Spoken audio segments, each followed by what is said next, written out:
而且直接 KO， 直接 KO 了，这个扫地来局，好，这个回旋，这下应该直接 KO 了。美国壮汉嘲笑中国没有重量级选手，还没笑完就被一位中国巨人猛将一拳打翻。美国选手维吉尔来自美国佛罗里达州，据说此人性格极为恶劣，练拳走的也是野路子。果不其然，来到我们中国赛场后，居然当场嘲笑我们中国没有重量级选手，而且还说就连他家里养的猪都比我们中国选手够分量。中国巨人猛将修鹏程对此表示，一个在美国不成什么气候的选手来到我们中国叫嚣，谁给你的胆子？可别等会在擂台上被我打得哭鼻子，到时丢你们美国人的脸。好的，亲爱的观众朋友们，比赛第一回合正式开始。这里可以看到，带有黄色流苏短裤的就是我们中国选手修鹏程，而蓝色短裤的就是美国的选手维吉尔。要知道，这个国际赛场上多数重量级选手都是以黑人、白人为主，少有能见到体型非常强壮的黄种人，而我们修鹏程就是其中一位，而且长得又高又壮，看起来要比这个维吉尔还要高大。我们这场比赛要看维吉尔，曾经有人评价到，我没有看过任何一个人像维吉尔这么凶猛，我也没有看到任何一个人像维吉尔有着这么强的抗击打力。像第一局双方打得非常的这个，明显能看出来，赛前还很嚣张的维吉尔看到我们修鹏程的身高后，就变得怂了许多，就连比赛时两人互相试探都变得小心翼翼。你刚才不是牛吗？不是说我们中国人连猪都不如吗？现在那个嚣张的劲儿怎么全没了？维吉尔，我们看修鹏程的顶膝，双方真是一下就进入了对拼的这种情况了。对，速度和节奏都非常的快。修鹏程这位选手，大家看到他个子虽然非常的高，而且体重非常大，但是他的爆发力还有拳腿的连接的流畅性都是极为的出色，像一个中小级别的选手。现在的大级别选手其实也非常灵活，像刚才的这个修鹏程直接高边就上头。是的，对。我们看到这场比赛，维吉尔面对于修鹏程，能否？修鹏程这场比赛是非常急切的想要。这个维吉尔还是有点实力的，听说他一直在用野路子练拳，也不知道是怎么练的，能有这样的反应力。两个人开局打的还是非常激烈的，这火药味也是很浓，隔着屏幕都能闻到。尤其是修鹏程越打越兴奋。对维吉尔，双方在这个连续进攻，这个有。反击，维吉尔反击，这个就是维吉尔，他顶住了暴风骤雨般的进攻，顶住的压力，再次反扑。双方拼得太凶了，像今天的比赛很有可能要有人被 KO 掉。是的，第一回合双方就这样对攻，在大级别上特别有风险。看谁的护齿脱落，维吉尔的可能。那么这里出了点小问题，维吉尔的护齿脱落，看来刚才两个人打的还是非常激烈的。不过这些都是小问题，比赛继续。比赛继续进行。我们看到维吉尔他的站架是比较正面朝前的一种站架，这跟修鹏程站架极为相似，双方都互不相让。顶扫踢来自于维吉尔，后手拳修鹏程，而且两位选手直接 KO， 直接。这里修鹏程一拳击倒维吉尔，裁判赶紧过来读秒，然后我们修鹏程也是提前止住了进攻的节奏，看来是对刚才的那招重拳十分的自信。被裁判处罚要过掉2个点。是的，我看到维吉尔的反扑，修鹏程能否顶住维吉尔的反扑呢？但实际上更危险的是维吉尔，如果是修鹏程抓紧时间可以再度击倒他。是的，双方还是在一个中间距离，非常危险的这个，对，连续的重拳以及重。好的，比赛来到了第2回合，让我们看一下这个维吉尔在经历过修鹏程的一招重拳之后，是否能恢复过来。不过看他的样子，继续打应该还可以，只不过这个进攻节奏上可能会因为那一拳留下心理阴影。又是一拳跟刚才一模一样，但是没有打到高扫踢。现在维吉尔想要找机会进行反扑。看到修鹏程啊，他的场外的指导在说真的假的混合起来的，有这个很危险，这个维吉尔危险。对，维吉尔身体流的是印第安勇士的血，他是来自于美国，可以说是印第安保留区的一位真正的印第安战士。对，但他现在面对的是中国最出色的大级别选手。是的，对，这场比赛看到双方又是反面拳，大一点。修鹏程的态势孤劲，颇为奏效。果然，这一回合维吉尔的进攻节奏就放缓了不少，而且主要是以防守为主。不用说，肯定是被第一回合我们修鹏程的那一招重拳给打怕了。那么，作为一名格斗选手，这个时候维吉尔已经丧失了一些斗志了。昆仑决的比赛规则是鼓励这些比较激烈的对抗，是的，所以这也比较凶险，然后很多这种著名的运动员在这里被 KO 掉。是的，这场比赛作为上海全民扔的开山之战啊，真是已经让全场的观众大饱眼福了。修鹏程刚才假动作想要起前腿的高边腿，不知道是不是有后手拳隐藏在后面呢？哦，扫踢，转身的扫踢来自于维吉尔，又是一个后手拳，这一下应该直接 KO 了。好的，非常的漂亮。修鹏程又是靠着一手重拳直接击倒了这个维吉尔，而这次明显看出来，维吉尔当时已经是晕过去了，估计是无法再战了。真的没想到这场比赛结束的如此之快。抗击打力超强的美国印第安战士。这场比赛让我们看到了一个修鹏程中国大级别的骄傲，也给这个今天的比赛做了一个精彩的开局。是的，2位。那么这里根据比赛回放可以看出来，维吉尔在受到第一记重拳的时候就已经晕过去了，还能站住，是凭借着身体本能。后面修鹏程身体向前推，只轻轻一碰，这个维吉尔就倒了。恭喜修鹏程获得比赛胜利。那么今天的视频就到这里了，感谢大家的观看，我们下期视频再见。注意。哦，你看，前2拳都是扫着脸打到了，伤害是不大，但是这个控腿好机会，但是对方这个反应速度也不慢啊，抽腿抽得很快。我们的魏宁辉还是要在拳上找时机。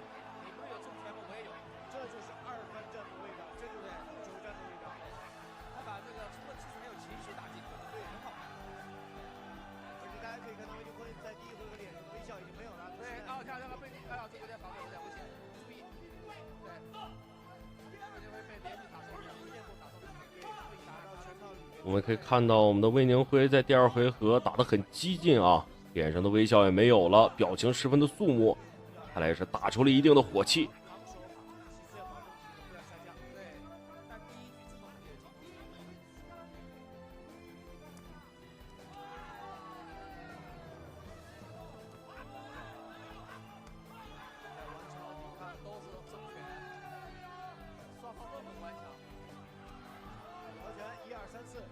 魏宁辉现在拳法真的是算是专业级别的拳法了，因为他很清楚的知道要自己打什么拳，而且能够回路，而且能发出力来。接腿击拳，做高爆头的动作就是骗对方。我们可以看到魏宁辉一直在以一个高爆头的技巧在打对方，骗对方打拳，少用脚。这个宫卫千二郎明显也是有一些上头了啊。这个自己的优势明明在腿部，却开始频繁使用自己的拳。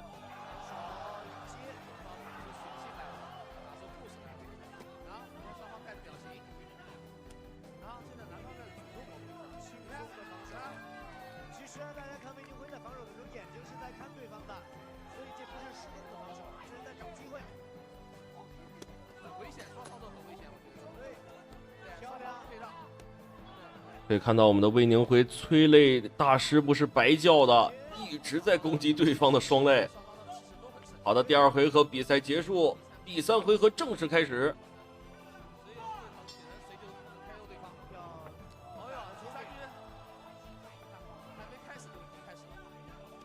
这个双方的进攻欲望真的是一回合比一回合强啊！哎呦，漂亮，好时机！魏宁辉又笑起来了。这个看来节奏已经被我们的魏宁辉牢牢抓住了。宫卫千二郎现在也是有一些恼羞成怒，但是他应该是没有什么机会了。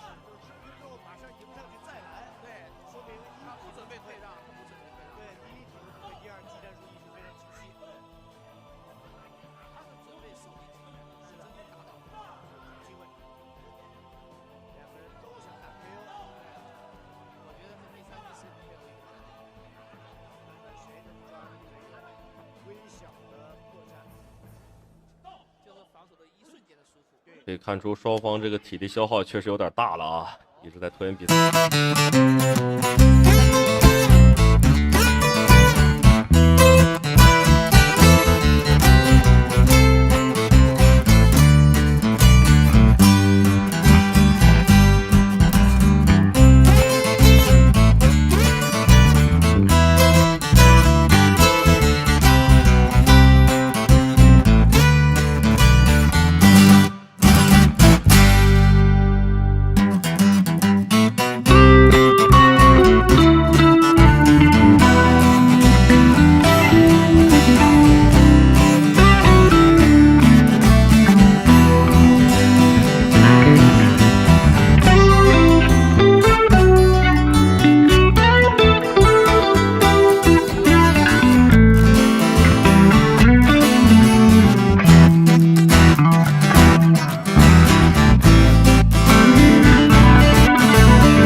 反击是非常有效的啊！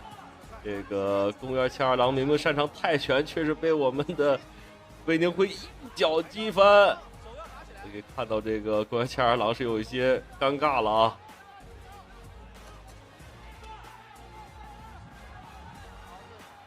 好的，非常凶猛的一波对拼。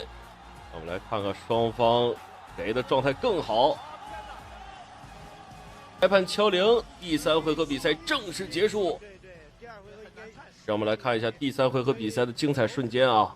双方在整场比赛打得都很迅猛，不愧是我们的催泪大师。魏宁辉真的是太强了，身体素质太好了。这个我们也都知道啊，一般跟泰拳选手比体力可能是一个比较不太可能的事情，但是我们的魏宁辉做到了。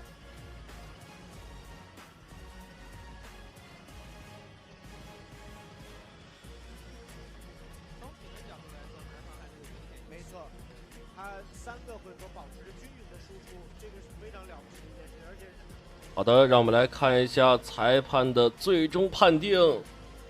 最后的获胜者是漂亮，让我们恭喜本场比赛的胜者，我们的冠军魏宁辉。好的，亲爱的观众朋友们，感谢您的收看与支持，让我们下期节目不见不散。再开始啊，赛前挑衅对手，哦，踹膝盖，甩膝盖，漂亮！哦，言语攻击，不能说话，而且不能咒骂对手啊。对，就很多人认为比赛中是可以说话、可以交谈的，为什么不能说话？因为裁判不界定你这个说话是不是在给对手递信号、打假拳。没有听明白呢，对对不对？比如说，万一裁判认为好，你出一下后手，我就应声倒地了。对啊，那所以说裁判是一刀切，严厉交谈，所有的交谈都是禁止的，请大家注意啊。而且更是不能有那个叫骂啊，因为叫骂是赛前发布会的事情，是比赛中叫骂就有违运动精神了。对，比赛还是要看你们精彩的对决啊。对，再来转身腿。此时啊，这个对手变得非常的谨慎，不敢跟我们阿和江正面对抗。不论是哈哈酱怎样主动的寻求进攻，都是一副快离我远点的样子，有一种被打怕了的感觉。所以说，有些嚣张的老外真是皮子痒，不狠狠的打他们一次，这些人是不会长记性的。这不现在就已经变得比比赛之前乖多了。裁判警告，两个人太消极了，后手摆拳，后手前板，这个拳啊，就是拉足了这个能量，所以是显得有一些太过于明显。反摔，当心，乔瓦尼当心，哇，好漂亮，好强的腰力，直接到了侧压。现在到了孙悟空最擅长的地面战环节，侧压对手。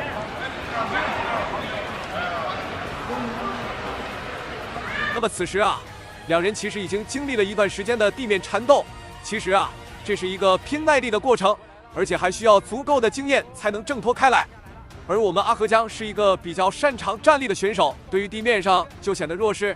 这个时候，乔瓦尼好像也发现了我们阿河江的弱点啊，准备开始拿杯了。但是此时啊，阿河江也是反应非常迅速，抱住了对方的膝盖，不让他拿杯。对，你看，没有尝试去拿上了呀。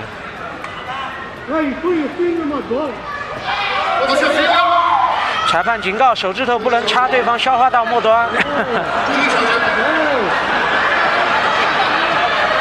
因为对方的身体所有孔洞啊，比如说面部的七窍、双耳、双眼、双鼻孔，单口是不能插的，还有消化道末端，还有对方身上的伤口也是不能插的。对，这边乔瓦尼抓着一个木村的把位，想要尝试着往十字固或者这个反向逆向的三角去拉，是他一直在尝试这样的降服，降服。他想做一个倒的那种三角，三角角去降服对手。现在这个位置搭得比较远，你看这个三角没有完全的搭住扣。对他，因为右脚的脚踝没有放到左腿的膝窝后面。是这边，阿河江没了，可能要出来，这个三角角没了，出来了，漂亮，逃出来了。他尝试木村锁，但是对方头逃出来了呀。好的，漂亮，挣脱出来了。阿河江这2分钟打得非常的艰难啊，气不过还要上去补对方2脚。这个时候被裁判制止，不能继续下去了。比赛打到现在，这第1回合也是结束了。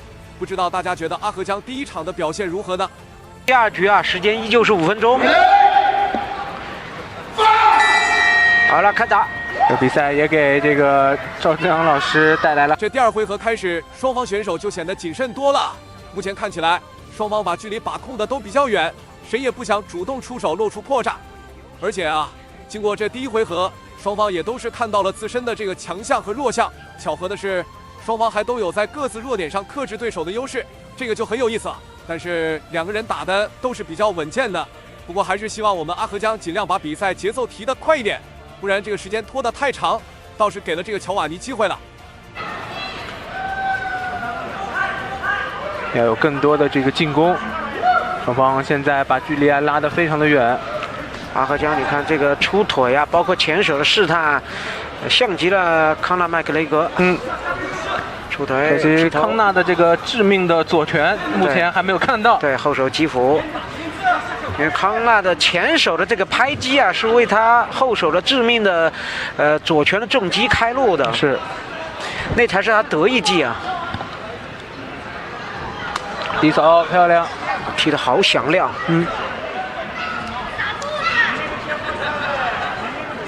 2个人距离比较开，必须要上步才能击中。果然啊，河江这个时候有些按耐不住了。哦哟，这一拳打得非常重啊！这招后手重拳，想来是对拼的时候用的很少的招式，虽然力量大，但也容易空。好的，再添一击高扫。不过这个时候对手已经有了防备意识了，再想来一次迅捷的进攻，就不一定能打到了。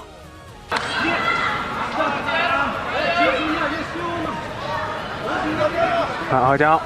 双飞踢，对，这几下腿法这个距离上把握的还是不错的。顶到角落，后手，勾手，再来后手，连续的进攻，顶住了，再推开，一个前蹴。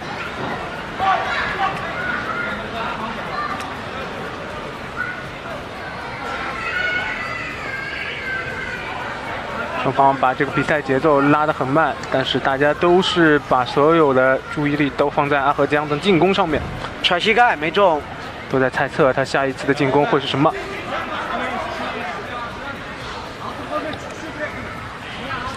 哇！再来一个腾空的飞踢，漂亮，漂亮！这腾空飞踢可不是所有人都能打中的啊！这时候被顶到了，昨晚你还是会非常痛的。而且这第2回合开始敲完，你就一直在拖长比赛节奏，这个时候也是有些松懈了，被我们阿河江抓住机会，狠狠地暴踢了一脚。弱于想用腿法干掉对手啊！阿河江有功夫捋一捋头发。还剩2分钟多一点，再来！哎呦，又是一脚！可以看出来，这个乔瓦尼一直在拉长2个人之间的距离。阿河江则是步步紧逼啊。这个敌退我进，我们阿河江还是懂得这个道理的。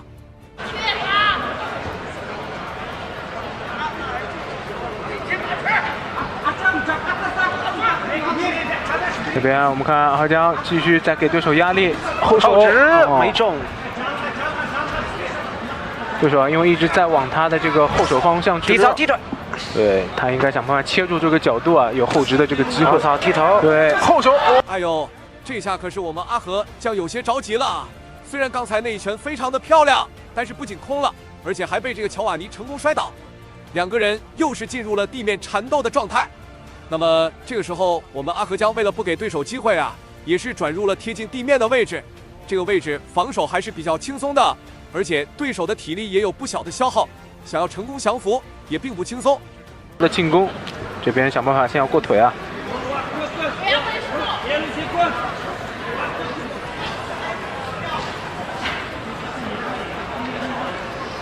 现在乔瓦尼莫乔是感觉要休息一下，缓一缓。对他想就压一压对手，也没有太多的进攻。裁判估计要把这两人拉起来了，双方在这个位置没有任何的动作。哎呀，这真是让人哭笑不得呀！目前为止，这第二回合比赛也即将要结束了，而我们阿河江呢，面对自己弱势的场面，选择了和对手一样的方式，就是一个字拖。整理的时候我就跟你拼点数，到了地面我就尽量防守，不给你降服我的机会。只要能继续拖下去，我们也不是没有获胜的希望。想必对手也绝对不可能任由我们这样拖下去的。也成功的利用龙网啊来避免对手的这个进攻。对，我手没有拉围绳，我只是手肘。是。双方第二回合的角逐和第一回合有些相似啊。是吧？选手踩到这个滑倒，影响比赛的公平公正。因为他不是被对方的正确的技术所带倒到地面，是。好的，那么比赛来到了第三回合，可以看到这第三回合开局和第二回合开局是一样的啊。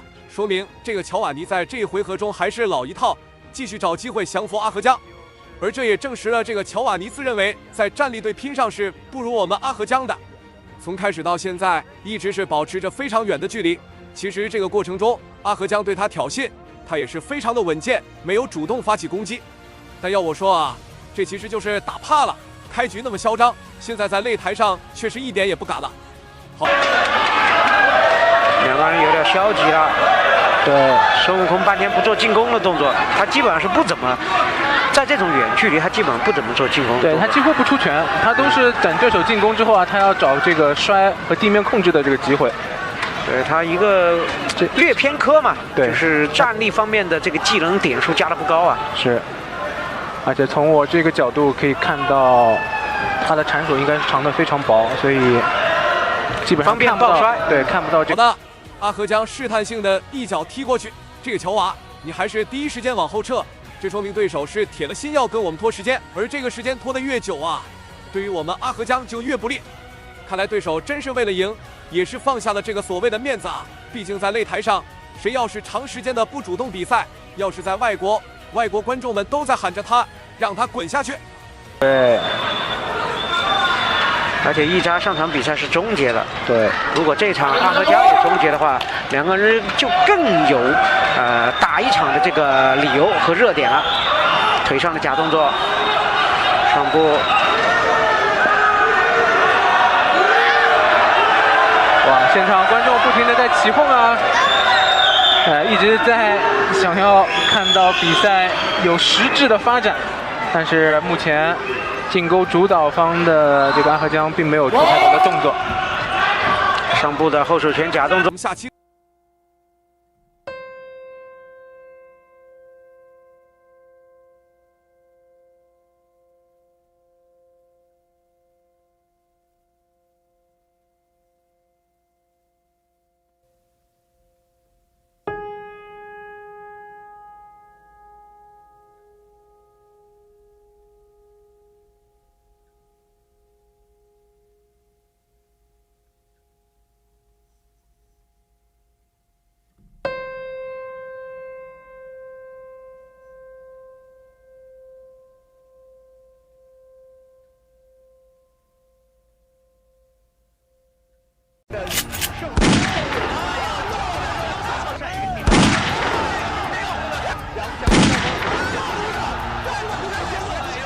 美国拳王挑衅中国选手，被连踢3脚爆头，吓得屁滚尿流。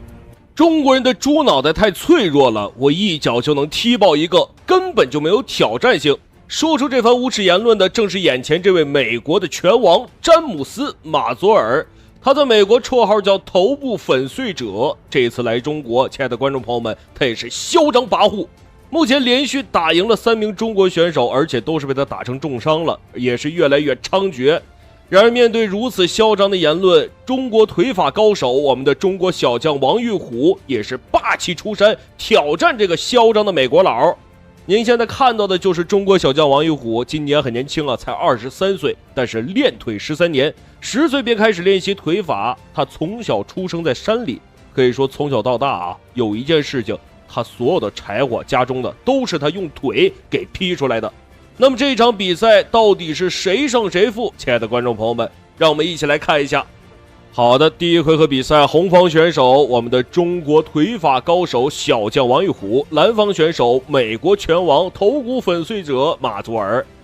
这个美国人打拳啊，跟这个日韩的选手不太一样啊，他们这个喜欢打冷拳啊，某一个时间段突然这种短时间内的爆发还是很猛的。可以看到我们的王玉虎也是没有着急啊，打站立的话，两个人其实都还好，不是说那么的强，但也不弱，还是在找机会。漂亮，这一击回身踢有邱建良那股味道。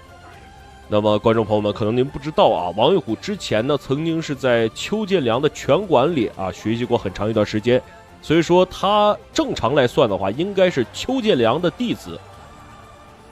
好的，被逼到蓝角，我们的王玉虎还是这个想要打上几拳啊，这个位置很不错，漂亮。不会藏手，我不管比谁，你看是吧？打得很主动，这个王玉虎打得很主动。哎呦，马佐尔的防守啊问题很大，感觉像是有短板一样。3拳，可以看到马佐尔这个鼻梁已经红了啊，差一点被我们的王玉虎打断。很具有穿透力，他这个拳法很具有穿透力。其实这个美国拳手啊，可能是受到这个拳击的影响，所以说他们打自由搏击的时候特别喜欢就是抱身啊，就不停的抱身拖时间。碰到这种选手一般来说也是很难受的。但是我们的王玉虎呢，恰恰相反，他不是那种特别压迫式的选手，所以也不着急。好的，哎呦，这一脚差点是踢中了马佐尔的裆部啊，很危险。这要是一脚踢中，估摸马佐尔这辈子就要跟他媳妇儿啊没有什么生活可言了。如果说是随着比赛的进行出劲儿出来，自己也要小心。看马佐尔一贴身，马上就气就上来了。实际上，他现在这种贴身是一种消极的防守，不是主动的这种进攻的方式和态势。现在给人打懵了，他只有靠这种。好的，你可以看到马佐尔再一次啊被裁判分开。裁判这是要太过于消极比赛，黄牌。这小子必须得打了啊！再这么消极防守的话，怕是要被直接罚下场。哎呦，马佐尔再一次被这个裁判分开了，裁判可能也是有些生气啊，黄牌都已经亮出来，竟然还这么打比赛。有的这种后发力的这种情况，对于王玉虎来讲不利。对，王玉虎他正好自己体力很强。第一局的比赛啊，特别的紧。好的，亲爱的观众朋友们，第一回合比赛正式结束啊！第一回合比赛打的还是很凶的啊。双方选手都展现出了这个差不多的应有的水准，但是我相信我们的玉虎可以在第2回合打得更好。我们可以看一下回放，在这个第一回合虽说啊马佐尔这个消极防守，但是在这个空档中，我们的玉虎还是打出了很多的这个有效击打。好的，第2回合啊，马佐尔也开始这个逐渐的严肃起来啊，没有之前那股嚣张劲儿了。当中呢，王玉虎也是2到3次的侧踹腿。之所以到第2回合开始，那个王玉虎采用这种战术和打法，就是体能有些问题。这个很漂亮，可以看到我们玉虎这个腿啊，特别的有力量。那么他以前劈柴的时候也是早上醒了啊，先劈1000块柴，然后中午再来500块，晚上再来1000块，这一天才算是过去。所以你可以看到他这个腿啊，特别的有力量，肌肉很厚。安迪苏瓦呢是非常的像，就是以左右的平勾、击鼓勾拳，皆以低扫踢。这场比赛他出的这个直线的拳法来。现在王玉虎回合这种开局，我们没想到原因就是体能下降太明显。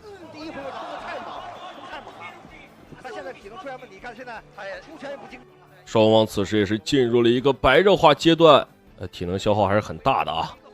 我们的玉虎也是有一些乏力了。一番的压力啊，确实在第2回合看能不能在体能上盯下来。他要用腿法控制距离，不要近身。那么在这个比赛之前，我跟王玉虎也进行聊天，他说我们现在山东队打完冠军赛和锦标赛之后，呦，也许是这个马泽尔在前期太过于消极了，我们的玉虎也是打出火气来了。这一拳打的是结结实实啊，有一点，但他不会打内围。是的，所以还是要保持这个詹马做这个时候啊，重拳慢慢的显露出来了效果。场上裁判庞洪超告诫这个王玉虎不要再搂抱，你再搂抱对对手要扣你分了。这个我们所提到，在第1回合比赛里冲得太猛，体能下降。对。这个实话实说，我也不喜欢这样的选手啊。这个只要一碰到马上就抱住，您可以看到，你看马泽尔又开始抱了，你这搁谁能受得了？已经是找回了自己的节奏。对于王玉虎来说，如果是跟詹马佐尔玩这样的节奏的话，对自己非常的不利。他不是想玩这种节奏，他是没体能。因为第一次打昆仑决，他不知道这3局3回合怎么打，怎么分配体能，这是不会的。昆仑决这个激烈的，还要对体能有保证。现在王玉虎非常奋力的进行。哎呦，这几击低扫好看吗？好看，拿脸换的。被我们的玉虎也数次直接命中头部啊！头力，人家距离有这么高。这就是典型的体能下降一个征兆。看，自己腿都软了。刚才这太可惜了一点。刚才第2回合不仅仅是詹马佐尔慢慢的找回了自己的节奏，王玉虎的体能呢也面临着好的，第2回合正式结束。这个马佐尔啊，拳打得太窝囊，也不知道这种人是怎么被评为美国拳王的。可以看到马佐尔这个战力打的啊，其实挺一般的啊，他这个可能是各项实力都很平均吧。让我们来看一下第3回合，我们的玉虎能不能 KO 这个嚣张的詹姆斯马佐尔？裁判也是看不下去了，这疯狂的抱身，已经是第3回合了啊。看这一点的话，就是像荷兰那些运动员啊之类的，我觉得他们是全部3个。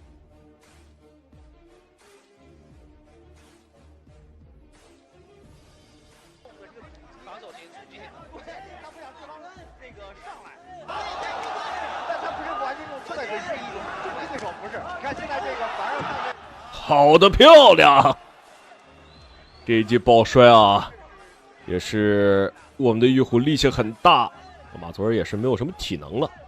但他的迎击拳还比较准，是王玉虎在迎击的时候打了2个迎击拳，他就靠这个右手的后手出拳。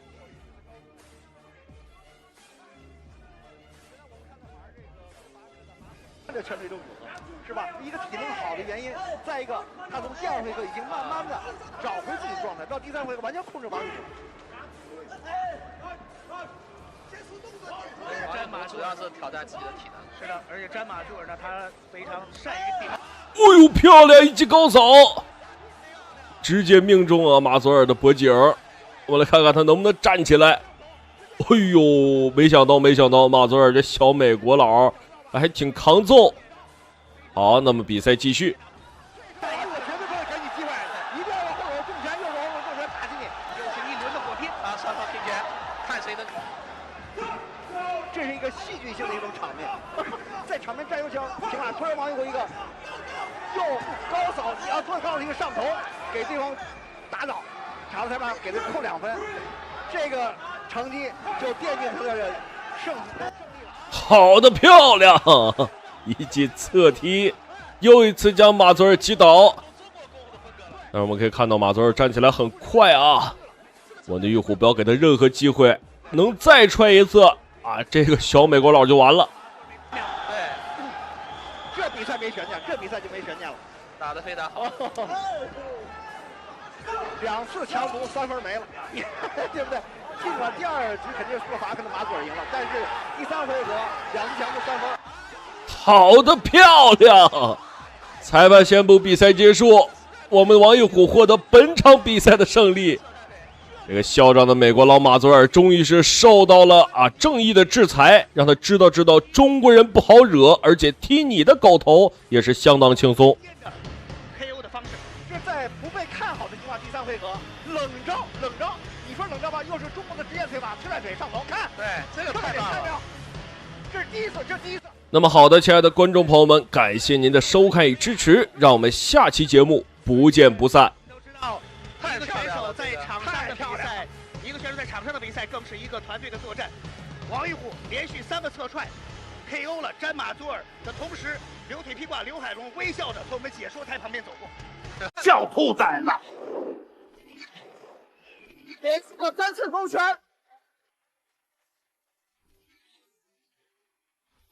KO！ 泰国百胜拳王在比赛过程当中疯狂吐舌头蔑视中国小伙，结果下一秒惨被乱拳打断舌头，当场猝死擂台。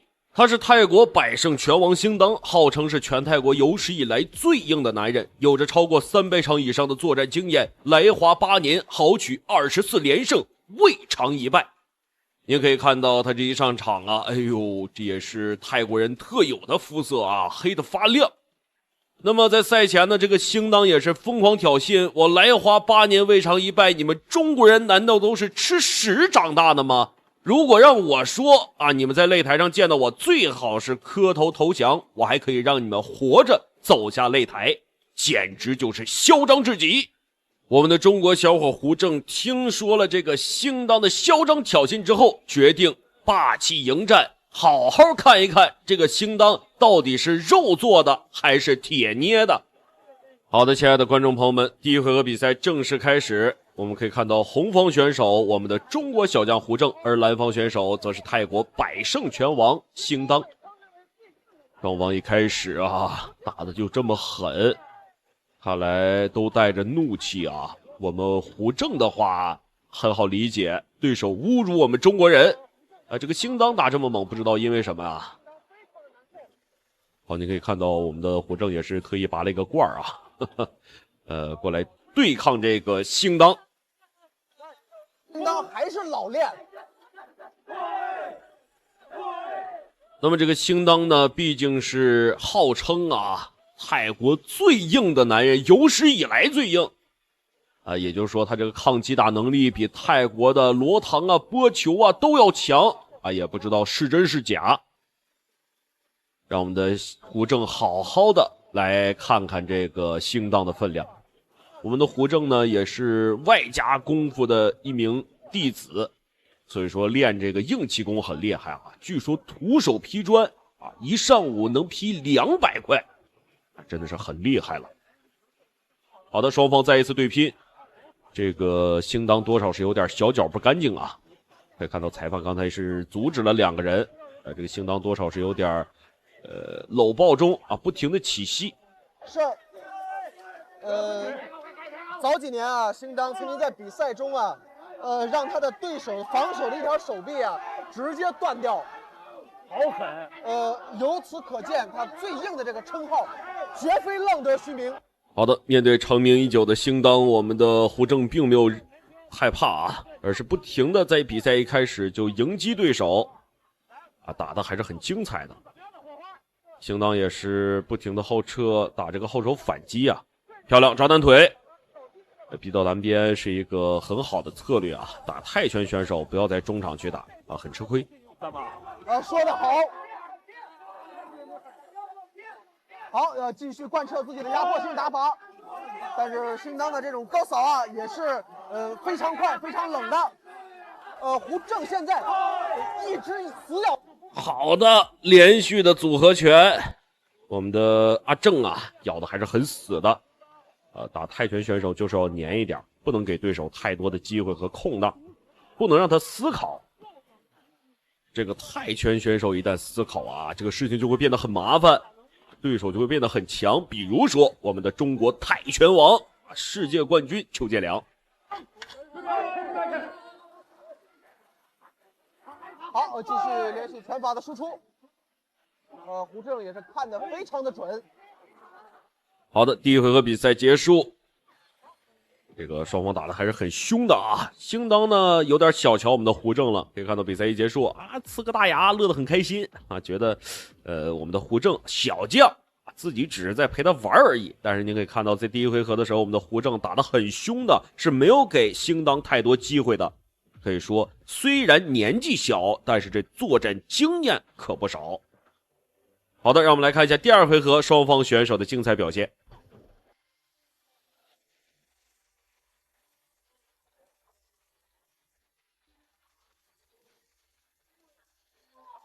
好，继续。好，继续的密集拳法进攻。加特林一般的拳法。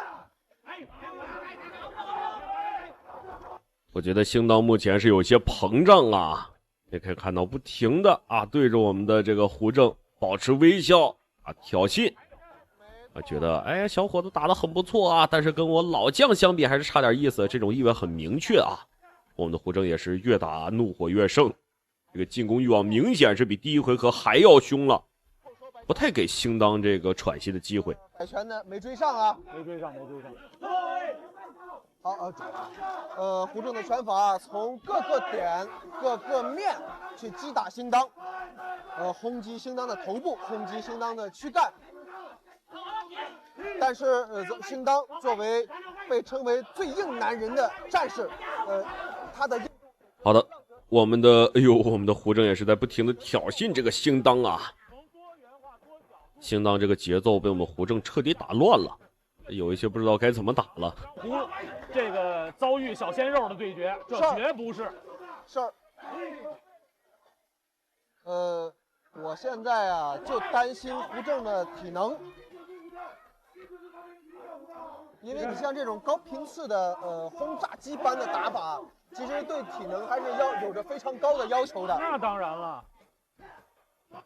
我们胡正这个身形优势其实跟兴当来比的话，也确实是势均力敌。兴当也是找不到什么太能占到便宜的地方。也可以看到双方只要一搂抱，兴当就起膝。这个多少是有点泰拳选手这个后遗症因为他们这个规则里，这个互相搂抱的话还是可以起膝的。意识是非常好的，吃到对手的进攻马上进。好的，第二回合比赛正式结束。这个第二回合，我们的胡正依旧是保持了一个很高的水准，这个进攻还是非常的凶的，没有给兴当什么破绽，也没有给兴当什么喘息的机会。所以说，兴当被逼到拦脚的这一瞬，确实打得很不舒服。让我们来看一下第三回合，我们的胡正跟对手兴当会给我们带来怎么样的精彩表现？一些伤害甚至是困扰，没错。而且两个人你看拳脚相加，打的对方那个火花四溅。对，对于胡正来讲，这场比赛太重要了。不光是为他的师傅复仇，还有更重要的一个点。那么来到第三回合，双方选手这个体能消耗也是很严重兴当打的也是有一点气喘吁吁的。但是胡正很明显，这个怒火吊着身子，依旧是不停的挑衅着兴当。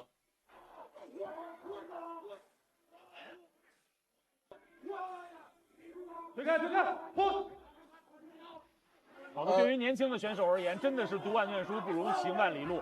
平时再多的，无论是训练技巧还是理论知识，都不如上擂台来一场实战。而且是跟经验这么丰富老道的兴当大叔对决，是一种享受，是一种释放。兴当的体能消耗很厉害也是转为这个被动防守了，不停的跟我们的胡正拉开一个距离。作为一个泰拳选手我终于看到兴当出脚了，多少是这场比赛出脚频率有些慢，好的，反应力很快咱们平时遇上喝酒的酒友，赎罪。你甭管打他多少下，他都是这德行。对，甚至他的面部表情表现得非常放松，更甚至还带着一丝戏谑就让你看着挺可气的没错，但是呢，你面对他的这种满不在乎的这种挑衅你有没有什么特别好的办法？对，连续的重拳，这个兴当真的是扛揍。我们的胡正这个连续的进攻没有对他造成什么太大的效果。我的天哪！我这刚说着话，一记重拳将对手干挺。哎呦，这真的是让我没有想到啊！一记重拳，他为他的师傅完美的复仇，他击败了新章。胡正，牛逼，牛逼！好的，让我们来看一下刚才的精彩瞬间，连续3拳重击对手的下巴，但是并没有对兴当造成太大困扰，可以看到吐舌头啊。然后我们的胡正也是一脚，然后接一个后手的重摆，直接将对手干挺，太酷了！不愧是我们的中国小将胡正，竟然击倒了号称比波球和罗唐还硬的泰国最硬男人兴当百胜拳王。好的，让我们恭喜我们的胡正获得本场比赛的胜利。那么亲爱的观众朋友们，感谢您的收看与支持，让我们下期节目不见不散。